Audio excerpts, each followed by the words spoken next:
Le phosphore blanc, c'est une substance chimique considérée comme une arme incendiaire qui peut provoquer des graves lésions sur le corps ou provoquer la mort.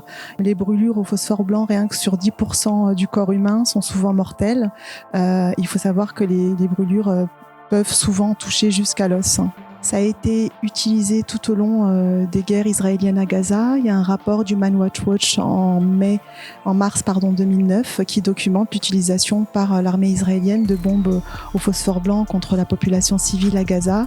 Il faut savoir que la population de Gaza est l'une des plus densément peuplées au monde et aujourd'hui, en pleine attaque encore à Gaza, on constate encore une fois l'utilisation de bombes au phosphore blanc, dont le 16 novembre dernier à Beit Lahia au nord de Gaza, contre effectivement encore une fois la population civile qui n'a, il faut quand même le rappeler, nulle part où aller, nulle part où fuir lors de ces bombardements et ces attaques de l'armée israélienne.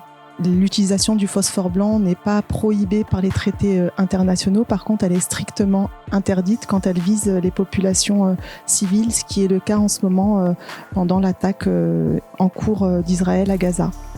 Les images du phosphore blanc, malheureusement, elles résonnent terriblement avec ce qui s'est passé au Vietnam, notamment avec l'usage du napalm, qui est aussi une arme chimique. On a tous cette photo en tête de cette petite fille qui est brûlée, qui hurle de souffrance lors d'un bombardement au napalm en 1972. Le contexte au Vietnam et ce qui se passe à Gaza, il est le même. On est face à une guerre asymétrique.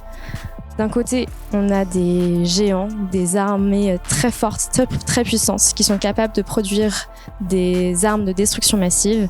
Et d'un autre côté, des populations qui sont démunies.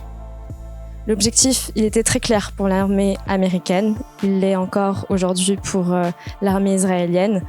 Obtenir des territoires, mater les révoltes et tuer massivement. Le 30 novembre, c'est la journée internationale des victimes des armes chimiques. C'est important pour nous de nous mobiliser sur cette journée pour réclamer justice et réparation pour toutes ces personnes tuées, pour toutes ces familles décimées, que ce soit en Palestine, au Vietnam, en Irak, au Cambodge, en Syrie ou encore au Laos. Malheureusement, les responsables de ces crimes de guerre restent impunis. Mais il faut qu'on aille les chercher, on a nos propres armes. Le 7 mai 2024, Trentonia se rendra à la Cour d'appel de Paris. Elle va se rendre face aux fabricants de l'agent orange, dont Bayer Monsanto.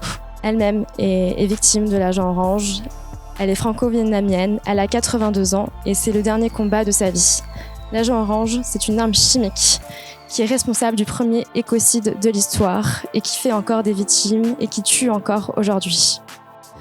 Le combat de Trentonia, c'est aussi le nôtre. Il faut qu'on multiplie les actions et qu'on réclame justice et réparation aux victimes des armes chimiques.